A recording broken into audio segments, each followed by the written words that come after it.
welcome to the Deep Dive. Today, we're tackling something really interesting and maybe something you've been wondering about.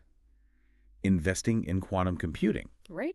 You shared a recent Motley Fool article with us that spotlighted 3 companies. Right. Making waves, you could say, in this futuristic field. Potential investment opportunities. Yeah. So we're going to unpack that. Exactly. Yeah. And that Motley Fool piece, it's a great starting point. It points towards IonQ, D-Wave Quantum, and, well, the ever-present IBM as ways folks might think about getting involved. Mm-hmm. But our goal today, I think, is to go beyond just summarizing. We want to give a clearer picture, of the investment landscape here, what makes these companies tick, without getting too bogged down in the super technical stuff. Right, yeah. Keep it understandable. Yeah. So for listeners who might be newer to this whole quantum realm, let's maybe start with the big question. What is quantum computing, fundamentally?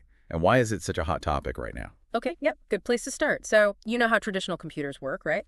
Bits, zeros and ones, on or off. Sure. Exactly. Now, quantum computers, they use qubits. And the really game-changing thing here is that a qubit can be a 0 and a 1 at the same time. It's called superposition. Like a dimmer switch instead of just on-off. That's a great analogy, actually. Yeah. And because of that, they can handle and process just vastly more information all at once compared to even the best classical supercomputers we have today. Wow, okay. So not just faster, but like a whole different way of calculating. A different scale. Precisely. Exponentially different. It unlocks the potential to solve problems that are just, well, completely intractable right now. Look, what kind of problems? Oh, things like designing brand new materials or drugs at the molecular level, creating much more sophisticated financial models, maybe even cracking today's encryption, that kind of heavy-duty stuff. Okay, that's definitely exciting potential. Now, the Motley Fool article, it painted that exciting picture, but it also kind of hinted these machines aren't exactly ready for our desks yet. No, definitely not. That's a really important point to keep in mind. The potential is huge long-term, but the reality today is that quantum computers are generally much bigger. Right. Way more expensive, and honestly much more prone to errors than the classical computers we use every day. It's still very much early days, infancy, really. Okay, early days. Yeah. But the investment buzz suggests there's big growth expected. What are the numbers looking like? Well, connecting to that bigger picture, Fortune Business Insights, they're projecting a compound annual growth rate, CAGR, of around 34.8%. Wow. Yeah, for the global quantum computing market, starting this year, 2024, running out to 2032, that's a pretty hefty expansion rate over nearly a decade. 25% a year for almost 10 years. Okay. Right. And the Motley Fool article, it rightly calls this a secular trend, basically a long-term growth driver that investors might, want to pay attention to. Definitely sounds like something worth digging into then. So let's get into these specific companies, starting with IonQ, that's ticker IonQ. What makes them stand out in this early stage? Okay, IonQ.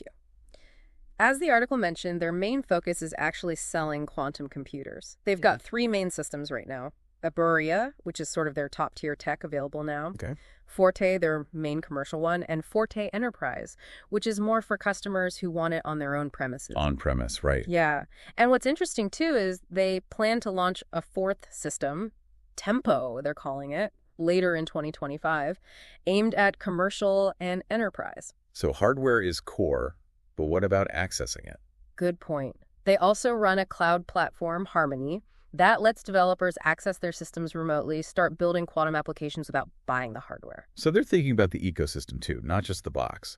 The article mentioned their trapped ion technology. Why is that significant? What's the approach there? Right. The trapped ion tech, what's really interesting there is IonQ's big goal with that is to drastically shrink the physical size of their quantum processing units, the QPUs. Shrink them how much? Well, they're talking about potentially going from something that fills several large cabinets now down to maybe just a few inches across. Whoa, okay, that would be huge. It would be. I mean, think about it. Smaller size could mean lower manufacturing costs, easier deployment, potentially much wider adoption down the line. It's a big engineering focus for them. Sounds like a key differentiator if they pull it off. What about performance? How are they measuring progress, and what are their targets? The article used terms like algorithmic qubits and gate fidelity. Yeah, good question. So IonQ uses this metric called algorithmic qubits, or AQ, to measure the useful power of their machines. Their stated goal is to go from 64 AQ this year, 2024, up to 1,024 AQ by 2028. And AQ isn't just the number of qubits. Exactly. It's supposed to be more comprehensive. It tries to factor in how well the qubits are connected, how effectively they actually work together to solve a problem. It's like, having a construction crew, more workers isn't always better if they can't coordinate, right? AQ tries to capture that effective power. Got it. And gate fidelity. Right. Think of every little operation in a quantum calculation as a gate.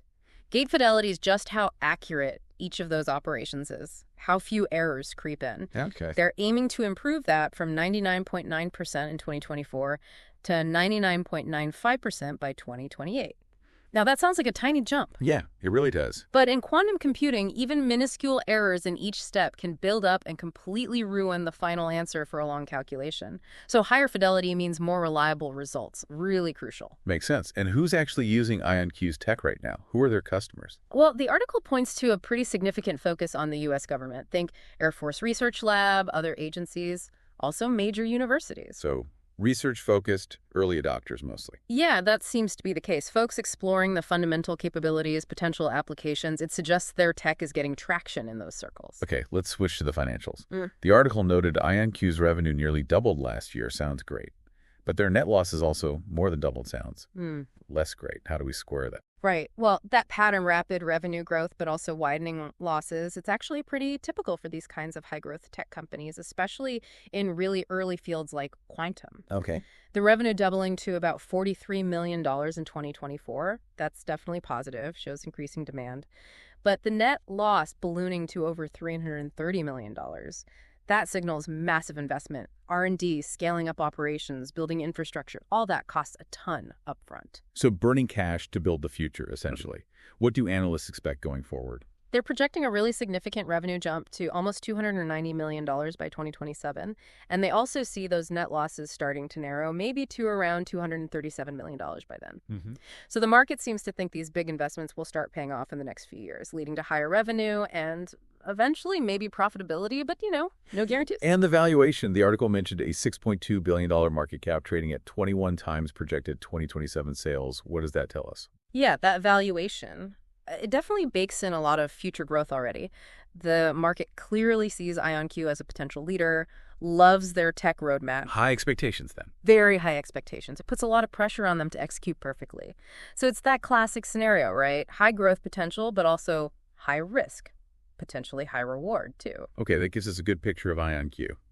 Let's pivot to the second company from the article, D-Wave Quantum, ticker QBTS. Their approach seems different. Quantum annealing? What's that about? Absolutely, yeah. D-Wave is different. Well, IonQ is aiming for more general-purpose quantum computers, ones that could theoretically tackle almost any problem.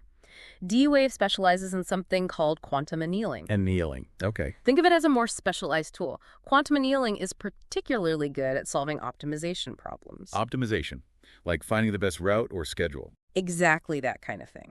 Finding the best possible solution out of a huge number of options. Optimizing delivery routes, complex scheduling, supply chains, logistics. D-Wave systems are built specifically to find those optimal answers really efficiently. So not trying to build the do-everything quantum computer, but one that's exceptionally good at a specific, valuable task. That's a really good way to put it. And they offer their hardware but also cloud access through their platform, Leap. Like IonQ's Harmony. Lower barrier to entry. Exactly. Lets businesses try it out without buying the hardware. And the article highlighted their ongoing upgrades, especially the next-gen Advantage 2 processor with, 4,400 qubits? Yeah, the Advantage 2. That sounded like a big deal in the piece. It is, yeah. They successfully calibrated it back in November, and the key finding, as the article noted, was a massive speed increase. It solved certain tough optimization problems something like 25,000 times faster than their previous generation. 25,000 times faster. Okay, that's not incremental. No, not at all. And that kind of dramatic improvement is vital, right? It starts showing real, tangible benefits for businesses using their specific approach. It makes the value proposition much clearer. And who are these businesses? Who's using D-Wave now? They've actually landed some pretty impressive clients already. Big names like Deloitte, Mastercard, Lockheed Martin, Accenture. Those are serious players. Yeah, it suggests there's real recognition and validation growing for what their annealing tech can do for practical business problems, even today. Let's look at D-Wave's financials then. The article said their revenue growth last year was, well, more modest than IonQ's, but their losses also widened. What's the story there? You're right. Revenue went up a bit to $8.8 million in 2024, not that explosive IonQ growth, and the net loss did widen to about $144 million. So maybe a different phase. Could be. They're still clearly investing heavily in R&D, especially with big upgrades like Advantage 2. Analysts are projecting a much bigger revenue jump for them too, though maybe $72 million by 2027. And they see the annual loss narrowing significantly by then, maybe to around $52 million. So the bet is that the focus on practical applications will drive adoption soon. That seems to be the market thinking, yeah. That quantum annealing for optimization has more near-term commercial traction. What about their valuation? Market cap around $2.1 billion, trading at about 29 times projected 2027 sales. How does that compare? Well, the market cap is smaller than IonQ's, obviously, but that price to 2027 sales multiple is actually a bit higher than IonQ's. Interesting. Why might that be? It could reflect that market optimism about the near-term applicability, like we just discussed. Maybe the market sees those optimization solutions as easier to sell right now. The Motley Fool article itself called D-Wave a potentially good speculative investment. Speculative being the key word there. Absolutely. Key phrase. It acknowledges the opportunity, the potential upside, but also clearly flags the risk. Investing in tech that's still developing in a company that's not profitable, it's inherently speculative. Okay, that covers D-Wave. Finally, the third stock the article highlighted, IBM.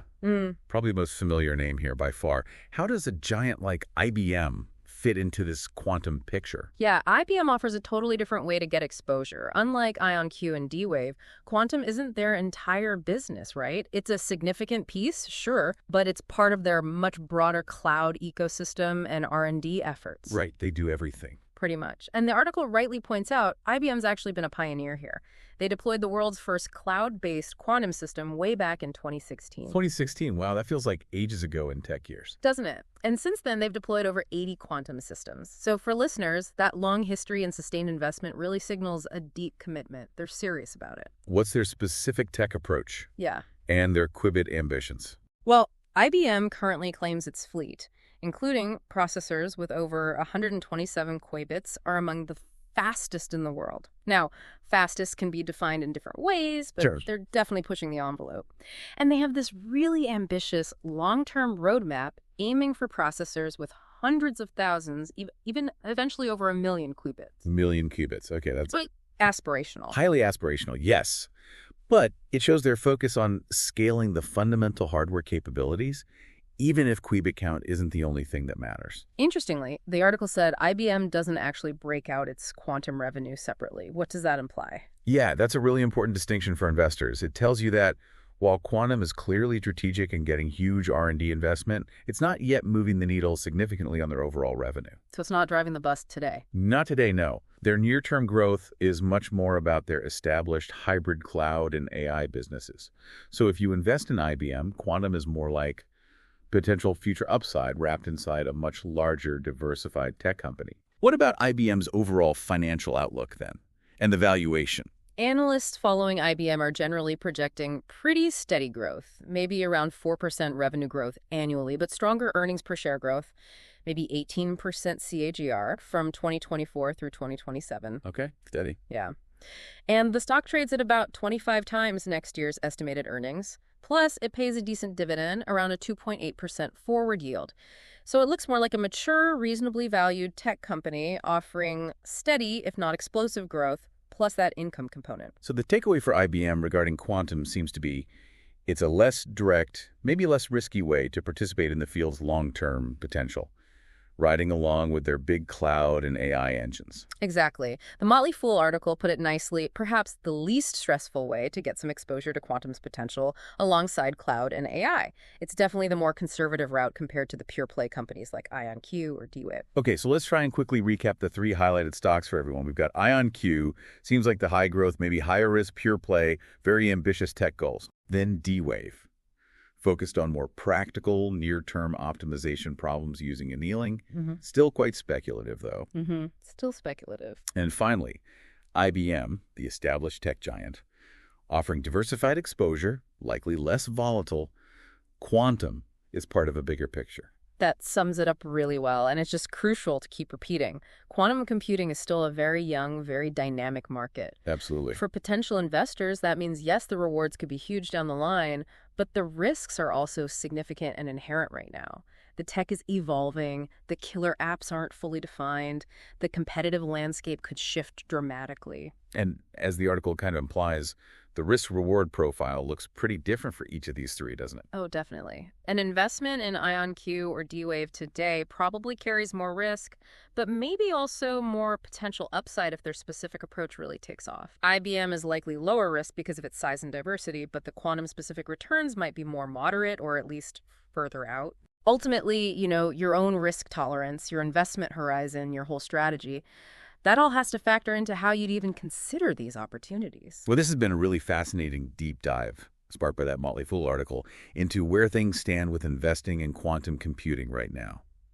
It's clearly a field just packed with potential, but one that demands careful thought about the different players and their approaches. Indeed.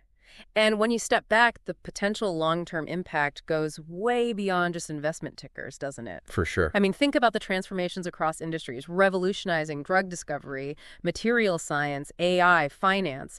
It's a technology with implications that could touch almost everything eventually. That really leads us nicely to our final thought for you today, thinking about that massive long-term potential of quantum computing across so many areas.